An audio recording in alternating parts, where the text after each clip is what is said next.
Okay, hi everybody. This is part of the panel discussion on exploring the humanitarian consequences of theological patriarchy. I'm Amy Reynolds. I'm an associate professor of sociology at Wheaton College, which is an evangelical Christian liberal arts college in Illinois, USA. I study and teach on issues of development, gender inequality, and religion and gender, with much of my work being centered in Central America and/or the United States. And I also coordinate a gender studies certificate, sort of an interdisciplinary minor at the school. But perhaps most relevant to our panel discussion today, I'm part of the Wheaton Network Initiative for Gender Development and Christianity. And this is a small network, a new network whose vision is to support and advance Christian development and advocacy work with a gender justice lens. And it's really out of this network that this panel idea emerged. So all of the panelists have been quite active in the gender and development space and the religion and development space, but have also served as some key voices in this small and emerging network. I'm personally and professionally thankful for them as people first, but also for their voices, their expertise, and the decades of experience and activism that they'll bring to this discussion today. So I'm going to briefly introduce the three panelists, and then you'll hear from them as they respond to some of these questions around how they've seen the humanitarian consequences, positive and negative, of theological ideas.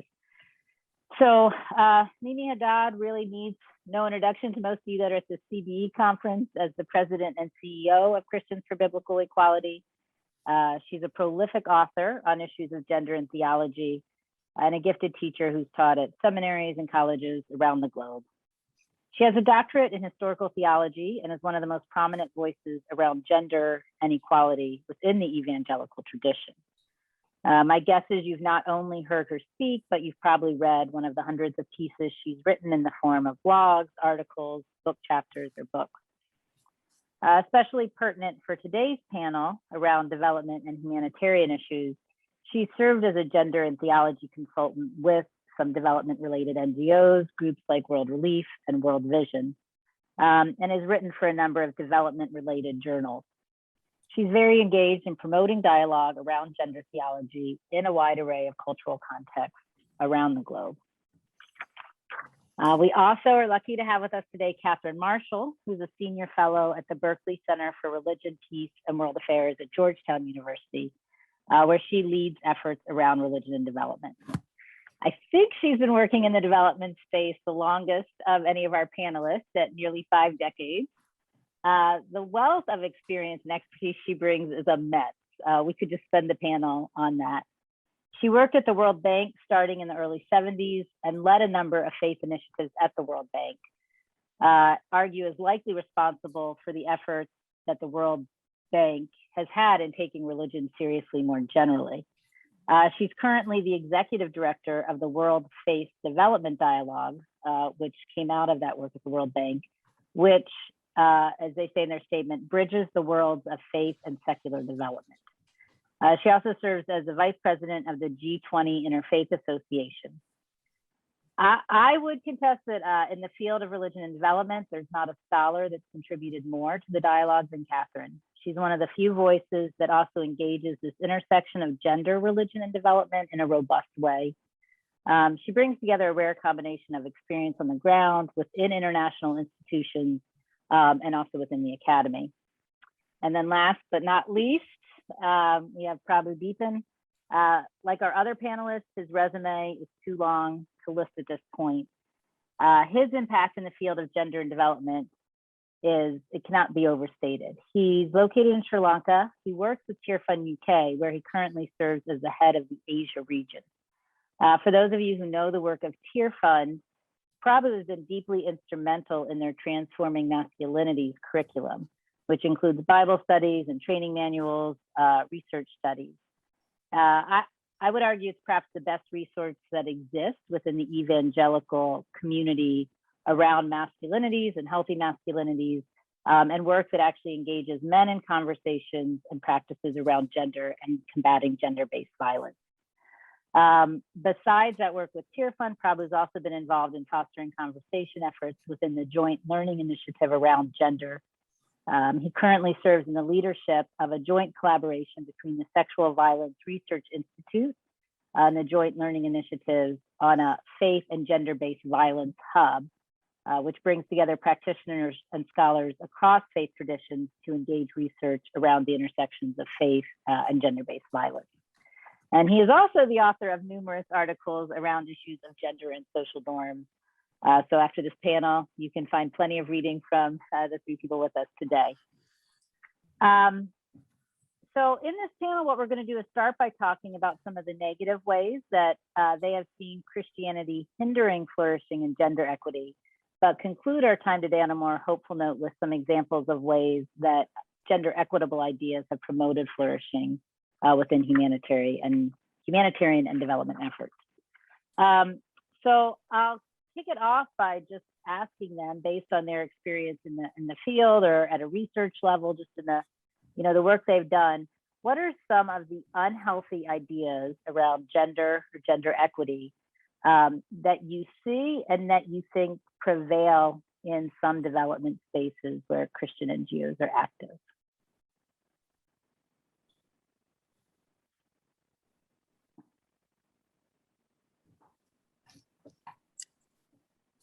So maybe I can just kick it off with my Venn diagram.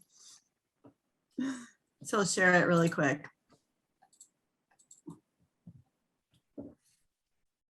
So CBE has critiqued for 3 decades the biblical assumptions of Christians, organizations, denominations, and nonprofits concerning women's leadership.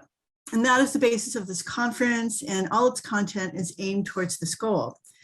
So one great example that we've been working on is this Venn diagram with the Wheaton initiative that Amy is leading so ably. And I'm thankful for her and those who work beside her. At our conference this weekend, John Weingard is a major proponent of women's ordination in the Catholic Church. And he captures this idea that we are struggling with in the church itself, this idea that women's equality is an ideal, a biblical and a Christian ideal. He explores this not only how Adam and Eve were both created in God's image for shared governance, but significantly, John has shown that bearing God's image extends moral capacity to both male and female. And tragically, male dominance, patriarchy, or male rule throughout history has obscured God's image in women with 2 results. It demeans women at the level of being ontologically, and this leads to demeaning actions towards them as so-called moral inferiors. And secondly, it marginalizes women's moral leadership and leadership as a whole. Therefore, their moral voice and agency is missing at decision-making tables, with a measurable decline in ethical practices, decision-making, and productivity, as so many studies have shown. So that is what I see as the major problem. We are working with this current model and where our humanitarian efforts connect with women's equality and then again with Christian faith, but our goal is to link all 3 equally. Maybe I can pick up from there and step back a little bit. I think that we are looking from the perspective of the development field, not specifically Christian, obviously, not specifically religious, but over my career, I've been grappling with 3 different issues. The first one was the presence of women in decision-making. When I started, you basically had a situation where if you walked into an elevator in an institution like the World Bank, roughly half the people were women and half were men. But the women were secretaries with no authority or agency in almost all cases, very rare exceptions, and the leaders were all men. So for for many years, one of the challenges was simply to break down the classical glass ceilings and to get women into, first of all, professional, as they were called, and then later into leadership positions. And the arguments were always, well, you shouldn't neglect half the world's population, that you needed to get over countless assumptions that women belonged at home, cooking, that they couldn't deal with ministers because they were too emotional, because the ministers wouldn't accept them, just a whole raft of issues. But I think what really became clear over the years was that women bring a different agenda. They have different priorities, whether it's water as opposed to road infrastructure, and obviously the focus on children and on many more aspects of vulnerability that have some spiritual links. The second was looking at women's roles in development in any kind of distinctive way. There were giggles and titters when people first mentioned that in the 60s and 70s. There was data was not collected. It was simply not on the agenda. What really was a breakthrough was the research on women's education, girls' education, which demonstrated, even Larry Summers has argued that it's the single best investment you can make. Huge gains, including children's head size, welfare of the family, et cetera. So the question of having women has become a truism, axiomatic, even though, to be honest, it has not been dealt with. And then the third area was that for many, many years after, as the development field came into being and became took its different ethos and agendas, was that religion was almost completely invisible in the United Nations, multilateral institutions, and most bilateral agencies. That meant that a lot of it was excluded. But one of the major reasons why it was excluded was the perception, as well as the reality, that so many religious institutions were patriarchal and had, shall we say, old-fashioned ideas about the women's subordinate roles, about their intrinsic inferiority, and basically an unwillingness to treat women as equal players in every aspect of development. So you have the three: the women in power, the women at the table. You have the focus on gender and women's issues and the relationship between men and women, and then you have bringing the religious perspectives, energies, hearts, hands, et cetera, into the development field when you had this very large perception that they were anti-women and therefore anti-human rights, and lost their authority. Thanks. Just picking up from what Katherine and Mimi have said already, I think it's quite fascinating for me to see. I mean, obviously, development agencies, whether Christian, identified as Christian or not, aren't unique in many ways, because the patriarchal kind of norms and systems have crept into how we do business, how we are as organizations. Because people bring themselves as they are with their prejudices, beliefs, and norms, and then participate in them and reinforce them. And I think what we've seen over the years is the same level of discrimination, barriers, and the normative expectations, and that exists in our communities and societies, in our households, being replicated within organizations. And I think with religious organizations, why that is unique is there is a layer that gets reinforced and becomes a barrier in many ways. And I think what I found really interesting is that many organizations that seek to restore dignity of all people, restoration of the broken world, as a Christian organization, restoring of relationships, and also in poverty, we realize that so many of these inequalities, gender inequality that is replicated at various levels, is also brought into the organizations where women aren't at the table, women aren't at decision-making forums, women's leadership voices are missing, And, and we reinforce some of the same practices that we are trying to kind of restore and bring, healing and restoration to in this world.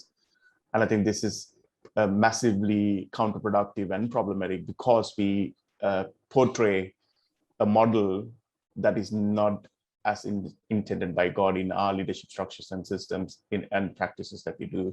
And by default, then leaving out, people who are already on the margins of vulnerabilities because of social norms, not because of creation or how they were created or God's intention, but because of the norms that exist in our societies in many ways.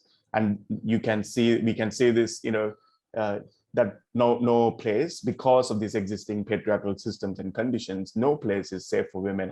And unfortunately, not even in organizations. And that this doesn't only stop with discrimination of women in leadership roles, decision making, and meaningful participation of women or any other vulnerable people in an organizational system, but also extends to issues of safeguarding, sexual harassment, and all of that manifests the same issues that we are combating out there in the world, and in terms of responding to poverty and sexual gender-based violence, etc. So we can see that this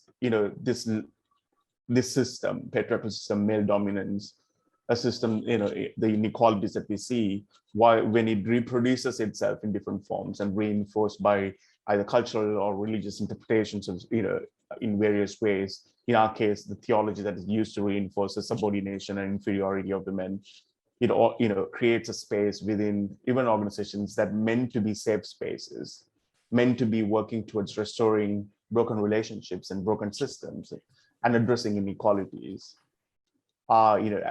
become a place that are not safe for women, a place that women cannot thrive. And therefore our work cannot thrive. Our work cannot bring the restoration, the healing that we seek to do. And I think this is a really important issue because we don't have the same dichotomy in the world. And Mimi, thanks for sharing your Venn diagram. We tend to segmentize the way that we work. As organizations, we pack our identities in different ways. We are a development agency, or we are Christian today, or we are humanitarian, or gender. But the world that we live in is not as, doesn't have that segregation of your identities, the complexities of all these identities that are at play all the time.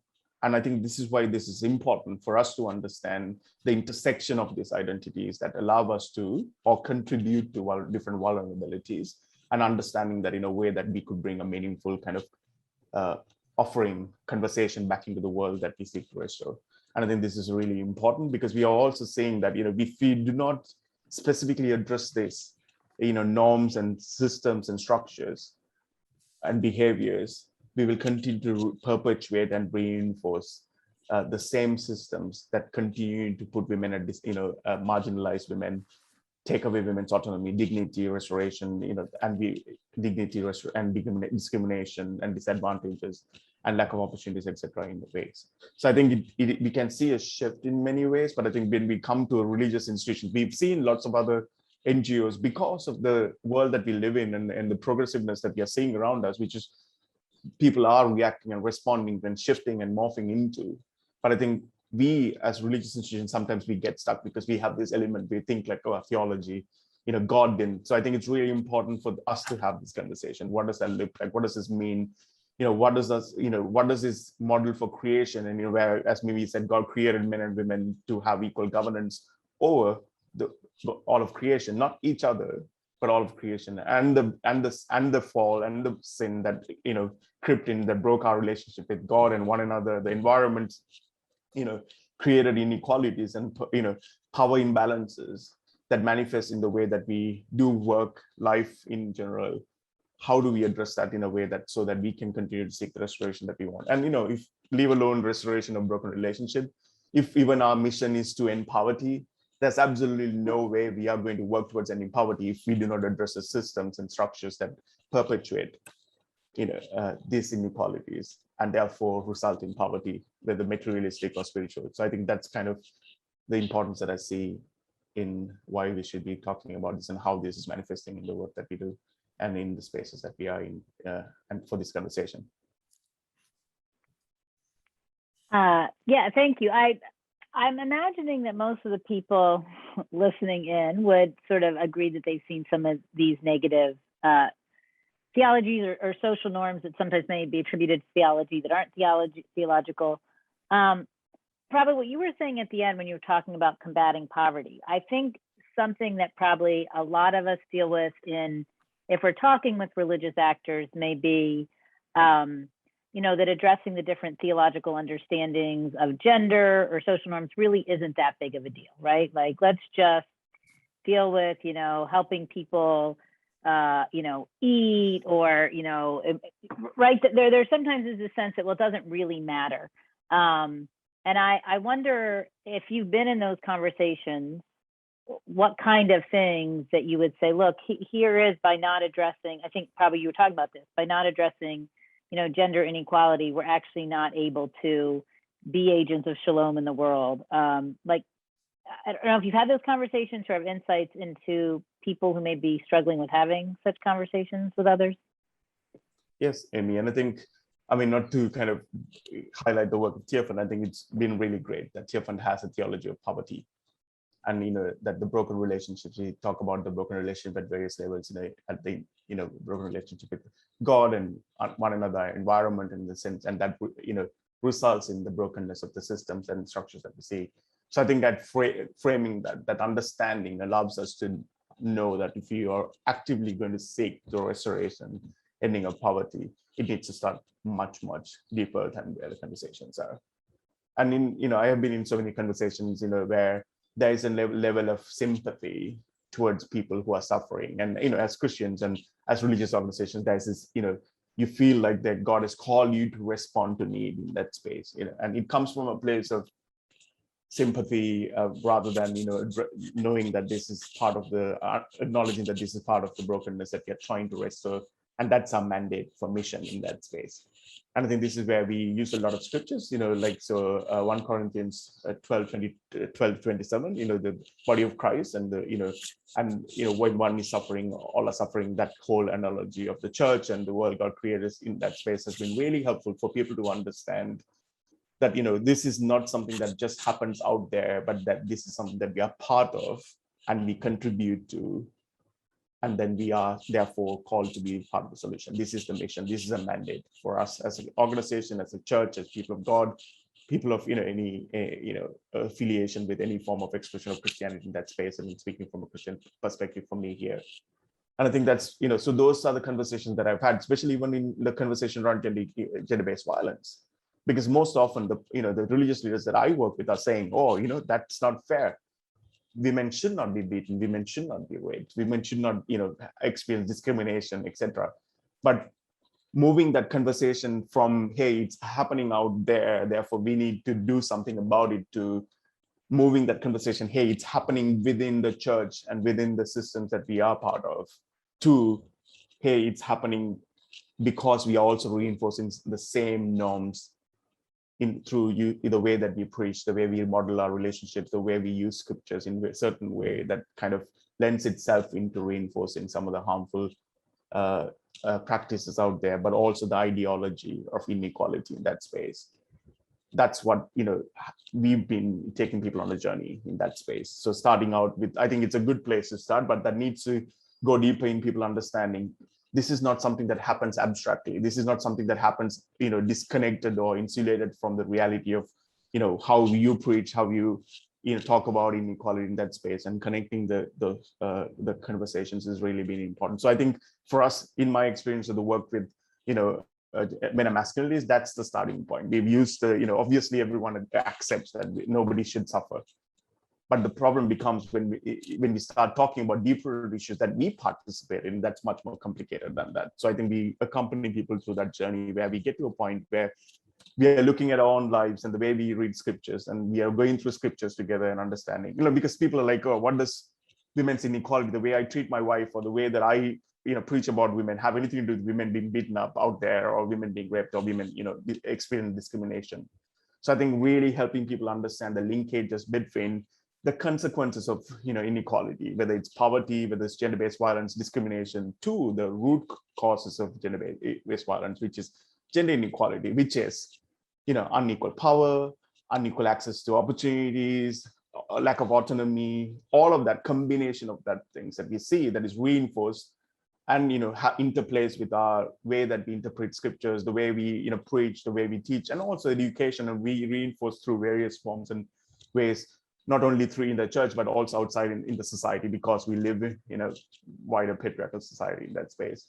That has been the key that we have been able to use, and I think help people understand and see the linkages that is there.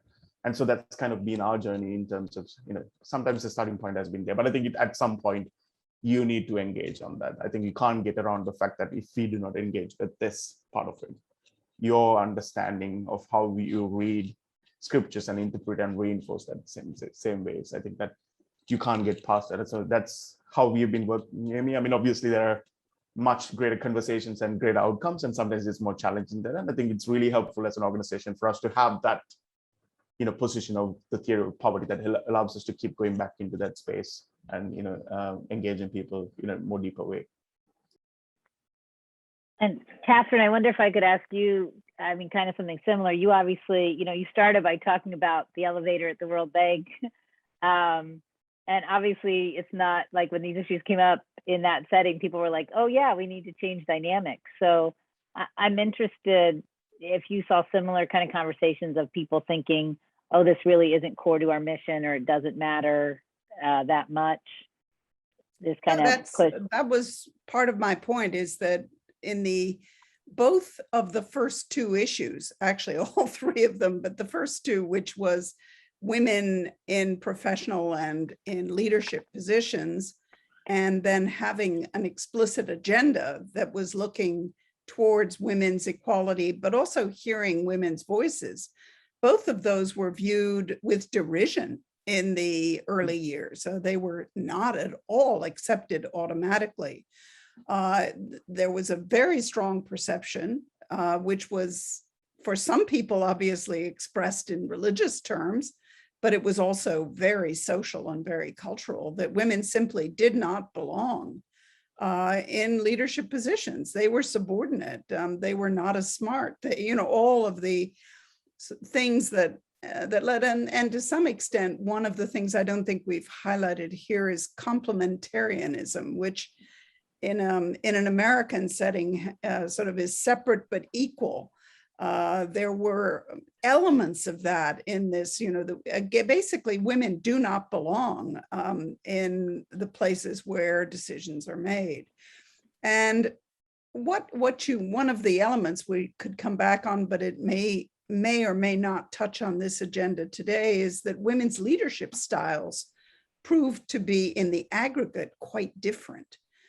So as you started talking about inclusion, and as you started talking beyond participation into empowerment, at least my experience is, first of all, having significant numbers of women in decision-making position makes a big difference, and that there are overall differences in style that can come from having women and men occupying roughly similar levels within organizations. And then the issue that Prabu was talking about, some of the domestic violence, for example, that really came to people as a surprise when some of the studies started documenting how widespread it was. The assumption was always this happened somewhere else, not in my community.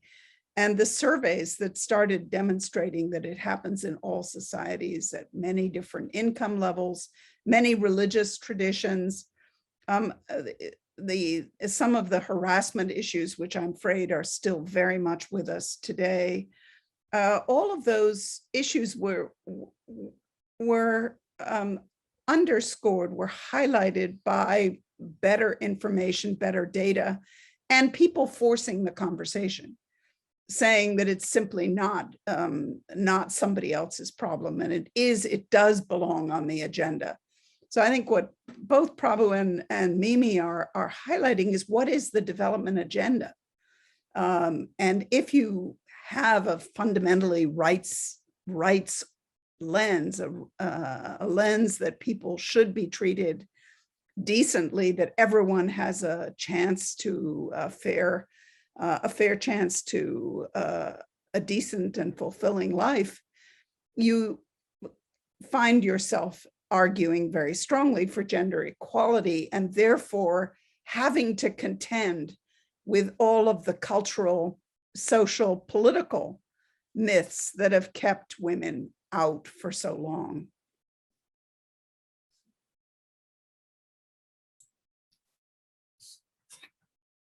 Thank you, Catherine. That was wonderful. So to follow behind both Prabu and Catherine, I would just say that working with a foundation-funded conversation from pulling together leaders from Cambodia, Uganda, and Kenya, and also India, we started to unpack together these examples of religious and cultural meta-narratives and narratives that have influence over women's social location. And so I just wanted to share with you some observations that were made from leaders coming from Cambodia who were battling both inside and outside the church this concept that men are as pure gold and women are as white cloth. When a gold ring falls into the mud, it can be easily washed off and its luster is retained. A white cloth, not so much. So that when women are tainted and sullied by the sex industry, it's very, according to these leaders, hard for them to retain their status and culture.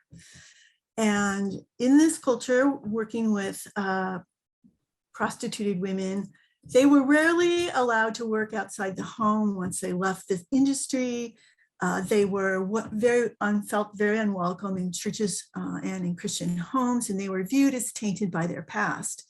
And Christian churches in Cambodia had a very hard time with this, and yet they were unwilling to release their embrace of male leadership models. The question was, does this reinforce the idea that females are inferior?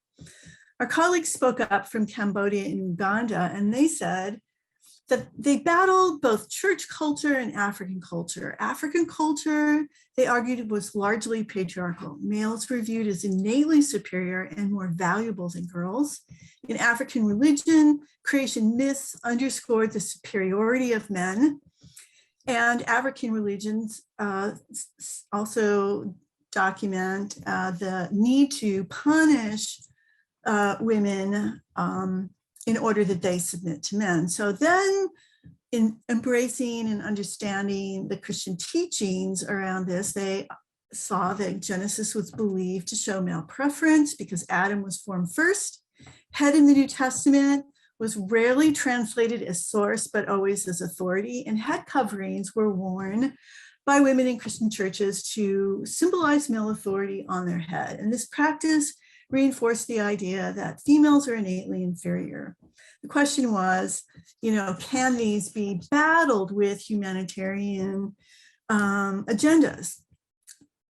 And these, and to what extent do these shape social location for boys and girls, males and females? When a boy is born, there's much celebration. Boys are given priority in education and nutrition. FGM is widely practiced because it's believed that women are innately promiscuous. And for this reason, women are not often employed outside the home in many rural areas. This is the observation our colleagues in Africa made. Christian organizations come along and reinforce male-only models of leadership, and they do less, it was argued, to address abuse in their midst. They seem to have less opportunity to understand or empathize with the challenges females face. Turning to our colleagues in China, they made similar observations in terms of Christianity. Male superiority was just taken for granted because God viewed them as superior.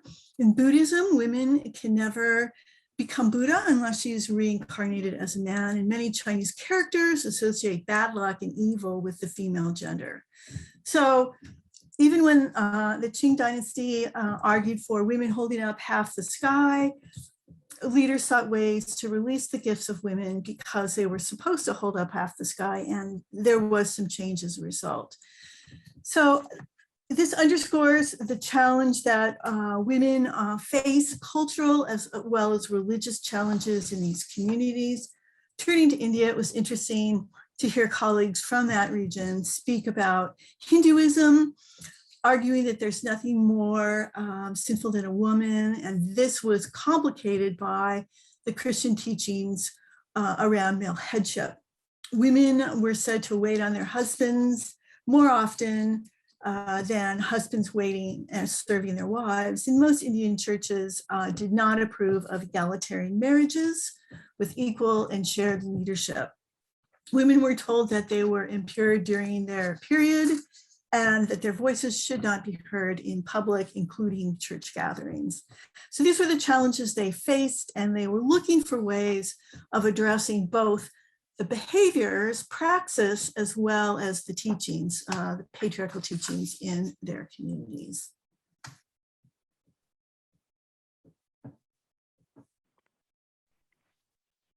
Thanks, Mimi. On maybe, if you want to talk about ideas and practices at the end there, I am wondering, so again, thinking about our audience, I'm guessing sort of having gender equality be important in the humanitarian work that's being done, whether that's advocacy, justice. I think, Katherine, I appreciate the way you said what unites all this sort of a rights lens of increasing people's agency.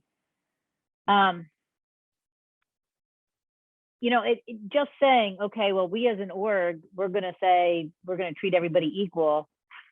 That's great, but that doesn't work that way, as we all know, right? Because as I think Prabu, you continually highlighted, there's kind of structure systems that we're a part of, or societies that it's often very active work to undo those things and to look critically. So I don't know if you all would have examples of ways you've seen, whether it's small organizations or in larger sort of development conversations, thinking about, so how do you make central a commitment to gender equality, especially for Christian organizations, let's say those theological commitments, in ways that really impact the anti-poverty or development or human rights work that's being done. So do you have examples of ways you've seen orgs, I don't know, even like change policies they do upon realizing that they weren't gender equitable?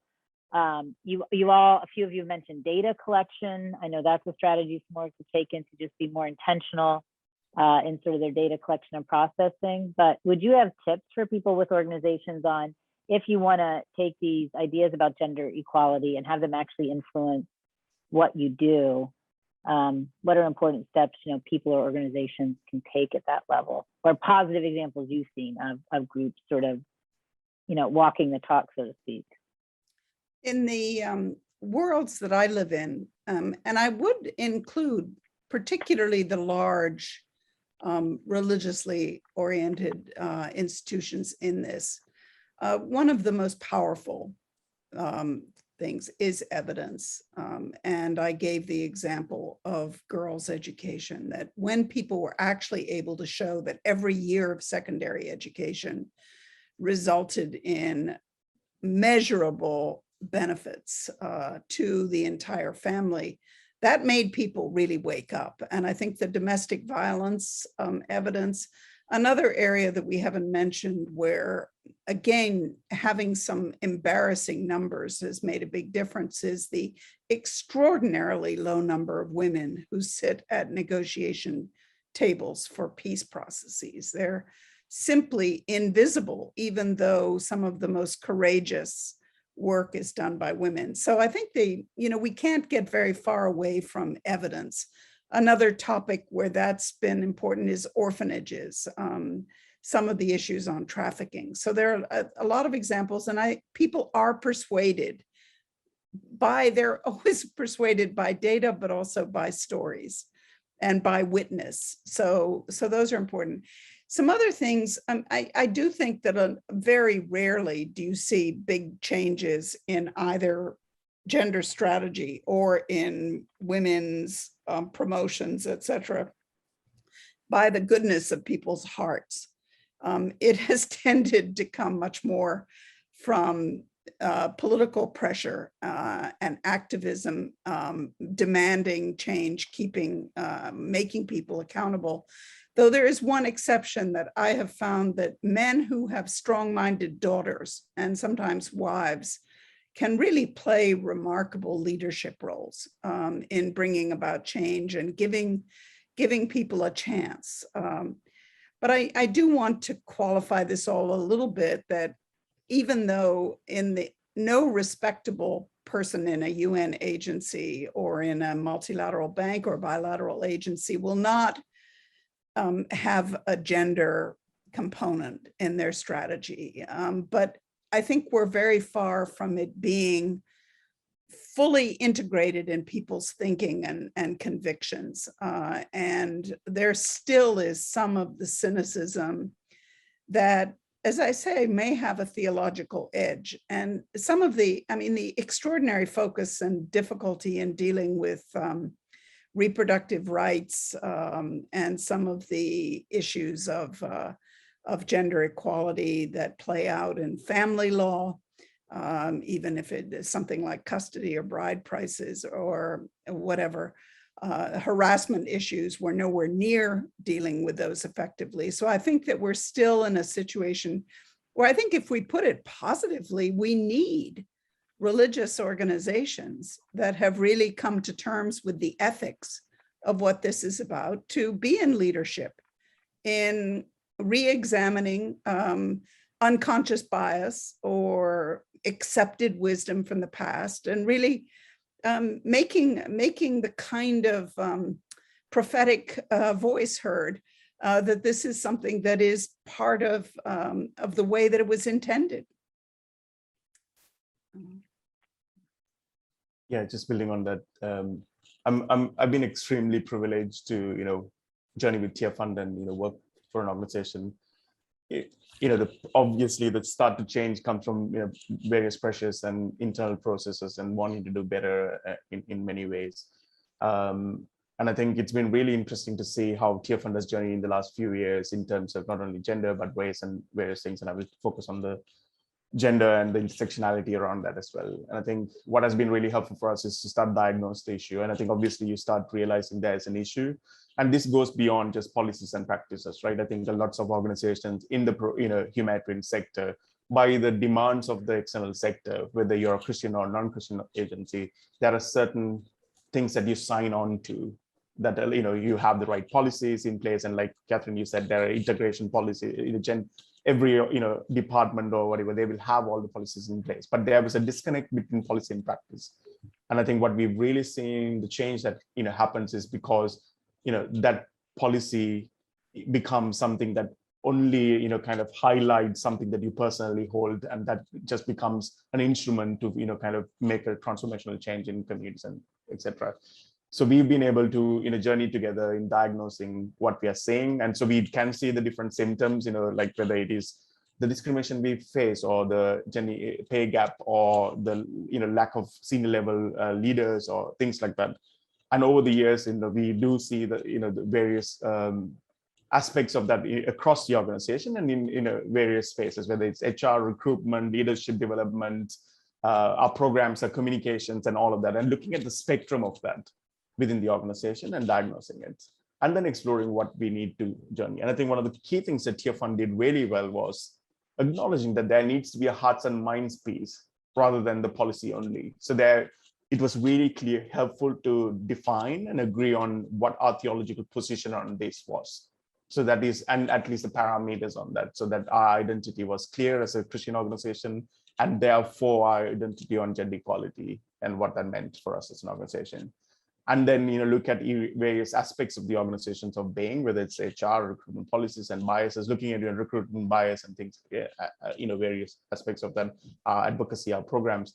In many ways, the programs were far ahead, obviously, because as a development agency, you realize your programs focused externally is much more progressive than what you do within the organization. So all the things that you want to solve in the world and restore balance and really hardly trickles back into the organizations. For us, we wanted to know what can we be so that what we do becomes a reflection of who we are as an organization. And I think that's the whole point of Christianity in itself and religion in itself, right? That it changes and transforms us so that whatever we do becomes a reflection of all the values and the good things that we hold and believe in, and so we can bring the same thing to in our communities and the world that we live in.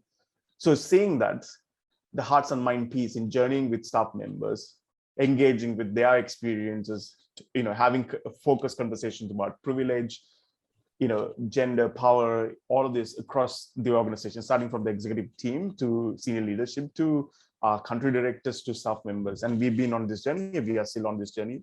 I think it's acknowledging that this is a journey and that's a starting point. We know there's a problem and we know there are certain things that we want to be fixing. I think acknowledging that and creating milestones and celebrating those and saying this is where we want to get to, and working alongside those targets or this across the various aspects of the organizations that I mentioned to you about. Also, while continuing the journey with staff members is really critical, right? And I think I've also seen this kind of thinking changing. Over the years, I've been part of this large program funded by UK government, which is called What Works to Prevent Violence Against Women and Girls, and privileged enough to have an intervention like the transfer masculinist intervention piloted, tested within that in the Eastern DRC. One of the key things that we saw that, obviously there was at the end of the project, the evaluation, the research showed 60% reduction of intimate partner violence, and increased gender equitable attitudes, etc. But I think the key thing that I saw that was the difference in interventions like this was that it's not even the staff members, the volunteers that we work with, this became an important part of their being and who they were, and how their journey mattered so much to the work that we did in our communities. And I think it says something about the work that we do as development practitioners, because we live in this segmented, like I said, we come into a space and lots of people are like egalitarian or complementary, whatever the theological ideology, they're like, we have no problem with women's leadership. When they step out of the world, they go into another space, which is like, that's work, this is home. And here I am, all of that patriarchal norms exist, and therefore, the statuses and things like, social status, power, cultural, reinforcement, and all those things. So I think it's really thinking about how do we journey with people in a way that becomes something. This becomes reflection of how they live and who they are, and we engage with that. I think that's critical, and it's a difficult space as well, right? Because you step into the personal space of people, personal ideologies in that way. So I think it's really can be done well where we invite people into spaces. And I think that's why I really appreciate Tier Fund, whether it's been on the gender conversation, whether it's anti-racism or the race or the disabilities conversation that we've been having, and the intersection of all of these things has been really inviting people into this space. And we as an organization ourselves are exploring this in many ways. And I think understanding that this is a journey is really important. And fundamentally thinking, there's something, this is about identity, right? Like, whether it's an individual as an organization, and why is that important? And going back to the scriptures, reinterrogating scriptures, not only from the dominant perspectives that we've always done from, but from different alternative voices, women theologians, women of color theologians, looking at scriptures from a much more holistic way and understanding, so that it becomes real and interacts with the realities of people. That has allowed us to grow and expand our thinking, our language, our theology, our practice, our culture as an organization. And I think that's why it's been a meaningful journey. So I think it's obviously complex, acknowledging that it's a complex thing. It's complex because we have made it, and there's so many layers of it in so many spaces. We can't differentiate culture from religion because they're so infused, and so we can't pick them apart and say, hey, it's because of the Sri Lankan culture or American culture or British culture. It is so intricately linked to where we are, who we are as individuals.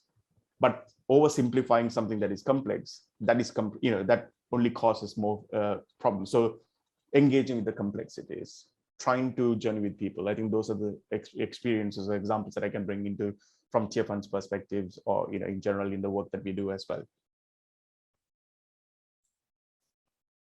So I appreciate, Prabu, your emphasis on a holistic approach to gender equality and Katherine's emphasis on evidence. And I really just want to add one small thing, and that is the power of a great story, a true story.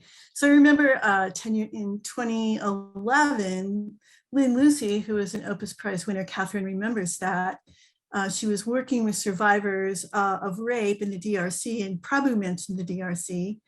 And about 10 or so years after that event, we had a colleague from Kenya work with churches in the DRC, run by a large, prominent, evangelical NGO, and they were struggling to work with women in their community, until our colleague from Kenya went up and did some training on gender equality, and it had such an impact that it made its way to all the way to the vice president offices in the US. And I was leading a forum at the Accord Network, and one of the VPs came up to me and he said, I heard what happened in the DRC when your colleague from Kenya came up and did these trainings and everything turned around. Can he come back and do some more? And he said, I will do everything in my power to have this program ongoing because it's had such an impact. And it's just been amazing to see the program change as a result of one person's influence.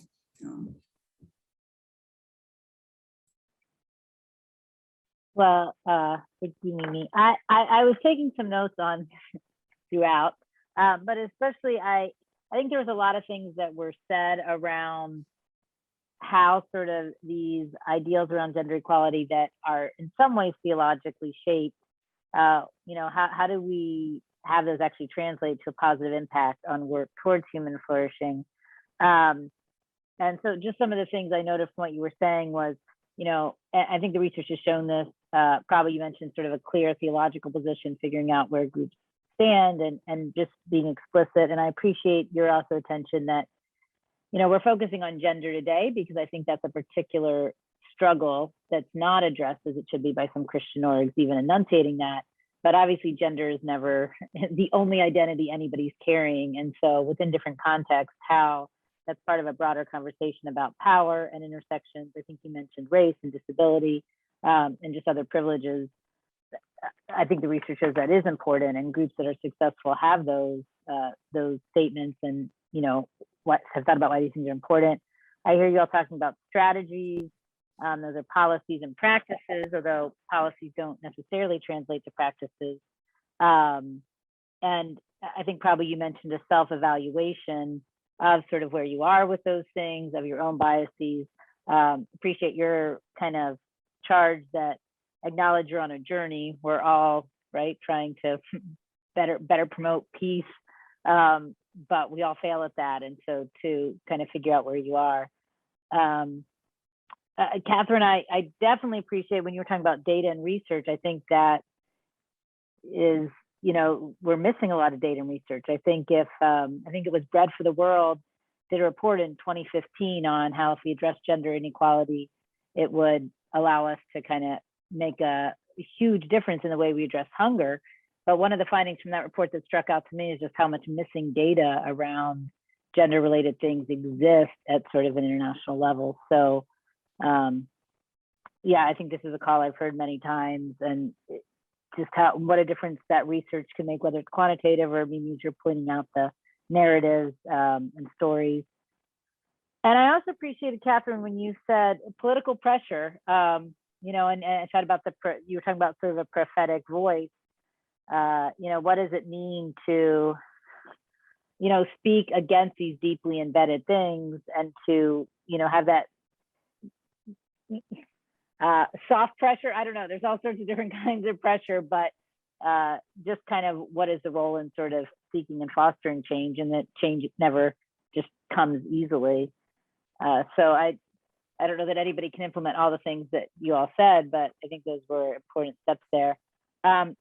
We have, I think, about 5 minutes. So I don't know if in closing, just as we, are addressing kind of how ideas have consequences, right? The theme of the conference, kind of final thoughts anyone has that they want to leave people with, or something that we weren't able to get to.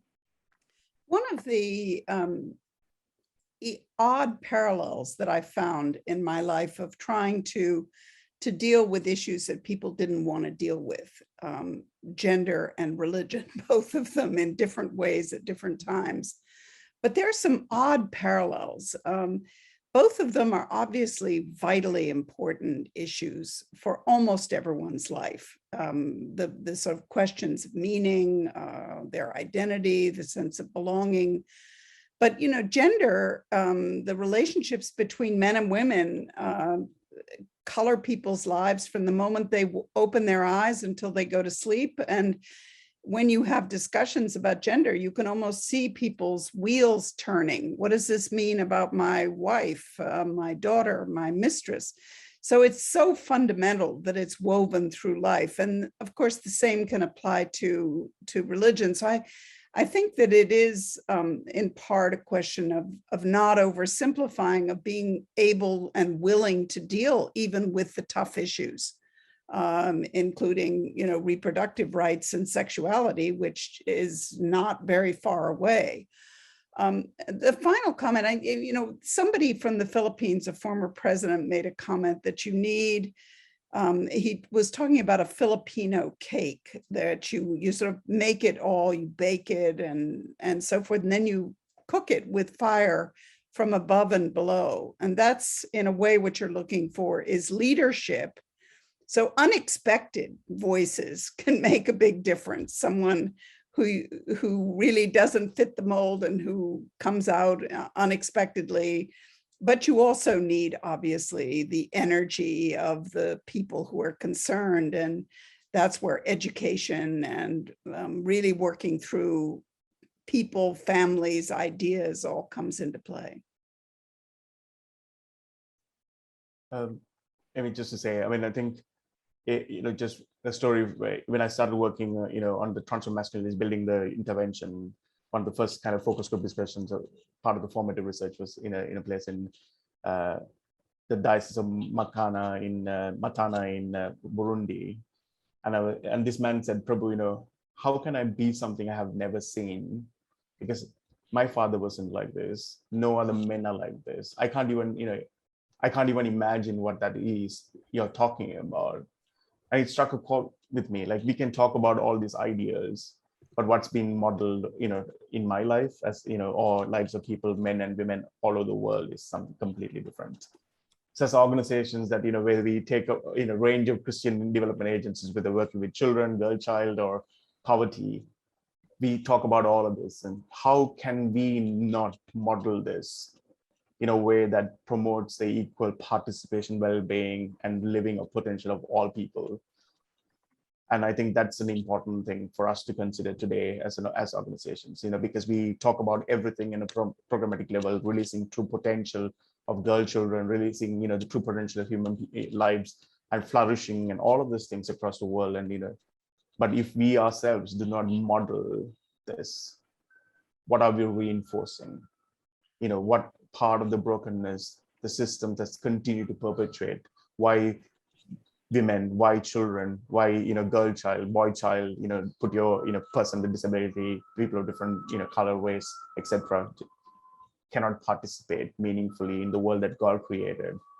And I think that's an important thing for us to consider in this space. And I think we can have all the research, and I think it's almost become like we have enough data. It's always come to the reluctance of acknowledging, you know, we can, you know, we have data on gender-based violence, we have pay equity, we have diagnosing reports and all of that things, and definitely more data and evidence is important for decision making and changing and etc. But we know the cost of not having women's leadership. We know the cost of leaving women behind. We know the cost of on women's lives in COVID, the added burden of reproductive choices and health, the added burden of caregiving for elderly, the families in the health sector, all of that is there. And we also know that we will never end poverty by 2030, even before pre-COVID levels, if we don't address the various forms of inequalities. We know the impact of climate change is going to be on women, other vulnerable populations, and conflict and war. So we know all of this. So there's absolutely no way we as people who say we are called by God, or we are called by, you know, commit ourselves to humanitarian standards and development, if we do not start reflecting and modeling and internalizing these things in a way that can respond and react to and address in a meaningful way, all of the work that we do, all the money that we get entrusted with, in a Christian terms, you can say stewarded with, is absolutely meaningful, because we know we cannot reduce poverty if we don't start addressing. So this is a challenge I would pose to people, who are working in the development sector, who identify themselves as Christians or humanitarian, in that intersection of all of that. This is something really important for us to, and it comes down to our political will, right? Like, I mean, the way that we've interpreted theology to suit our narratives, our experiences, our power, our position of power, and reinforcing that way.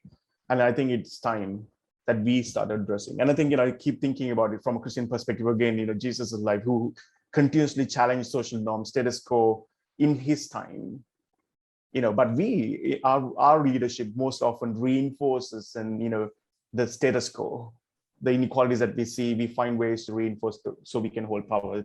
So my call is, how do we continue to challenge the status quo in a way that can promote the well-being of all people, especially women and girls in this context of the conversation, but women and girls, all women and girls, all men and boys in that space of the conversation. So that's kind of my parting words.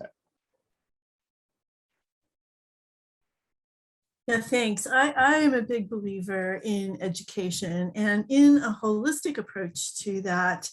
I think of the ways in which I was a gender consultant for World Vision when they were developing their channels of hope for gender. And we modeled it and field tested in Durban, South Africa. And I was so pleased to see sort of the diffusion of innovation on this come to life in a young man, we'll call him Munir, who was a very, very popular soccer player. And he went through the course with World Vision and he loved it. And he started to think very critically about his sister, who would come home from school and prepare dinner, carry water into the kitchen, clean up afterwards. And he said to all of us, she is so smart. She has a chance at continuing her education. So I'm going to start carrying water for her because, hey, it'll build up my muscles and I'll be a better soccer player. And he had this contagious smile, infectious personality. And pretty soon, other guys in his village were carrying water for their sister and giving the women in their family a chance to do more after they got home from school. And it was just great to give people a chance to take small steps, to implement an idea that seemed really right in their soul, to connect to their family members that they love and wanted to see advance in their lives. And I mean, really, that one example for me just spoke volumes to the power of excellent education. Well, thank you, Mimi and Catherine and Prabu, and I think we did it in time. So yeah, there's just a lot to think about here, and obviously not problems we solved, but I've just appreciated you all sharing some of your thoughts and reflections and wisdom from being engaged in this. And I know Thank you, Amy. That all of you will be engaged in this for a lot longer too, and I look forward to continuing to learn from you. So thank you again for your time today, and I think we'll sign off. Thanks. Thanks, Amy. Thank you, Amy.